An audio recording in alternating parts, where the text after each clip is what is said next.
حكاية هذه خاوة أنا لم أؤمن بها، وأعتقد أن حان الوقت بأن نكف عن ذلك.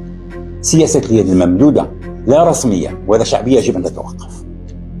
يجب أن نضع في اعتبارنا بأننا نتعامل مع بلد عدو، وهذا هو أهم شيء ممكن أن نستخلصه من هذه الواقعة. حكاية أننا لدينا تاريخ مشترك ولدينا أواصر صداقة ومصاهرة وأخوة وخاوة، هذه الأمور كلها شعارات. الواقع يقول شيء آخر. ما تفعله الجزائر بعيدا عن الجانب الرياضي شيء لا يمكن أن يدفعك أبدا أن تحاول أن تتقرب أو أن تربط علاقات أو تكون هناك استراتيجية مشتركة لعمل مشترك لفائدة شعوب المنطقة.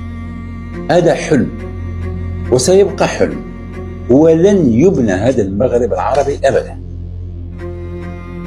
لأن الأفعال هي التي تجعلنا نحكم، وليس الكلام والشعارات وما يتم تداوله هنا وهنا. حينما تحدث مثل هذه الأزمات تشعر بأن ليس هناك نية في بناء علاقات حقيقية، علاقات أخوة حقيقية.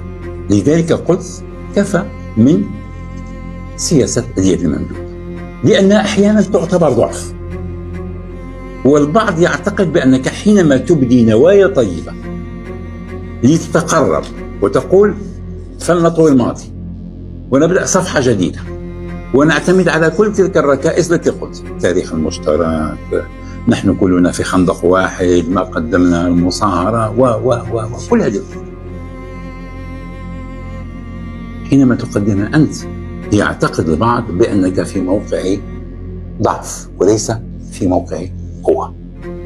حينما تبدي هذه الأفكار لا يعتبرونها أنك تبديها كرجل مسؤول أو كبلد مسؤول أو كجهة مسؤولة تريد أن ترتقي إلى الأعلى، لا، يعتقدون أنك في وضع الخائف، في وضع غير الواثق، والذي يحاول أن يسل الشعر من العجين. لا يا سيدي، الرجل الواثق هو الذي يقترح، هو الذي يبني وليس الذي يهدم، هو الذي يأتي ليأخذ مبادرات ليحاول أن ينتشل الجميع من هذه الأزمة.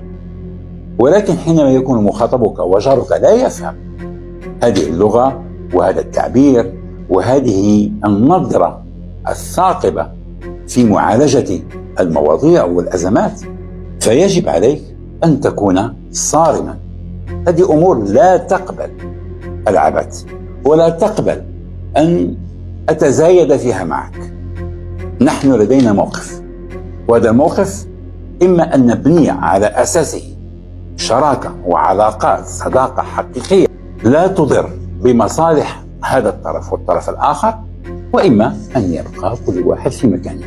ولكن نحن في المغرب يجب أن نكف عن سياسة اليد الممدودة. احنا ولاد الناس مربيين كل شيء، ولكن هناك أمور بلغ السيل الزبا، وحينما قالته العرب كانت تعرف لماذا قالت، يعني كفى. وصلنا إلى درجة لا يمكن أن نصل إلى تفاهم. هذا هو انطباعي وشعوري. يقول الآخر ما يقول، سياسيون، اقتصاديون، خبراء. أنا هذه هي نظرتي للأشياء.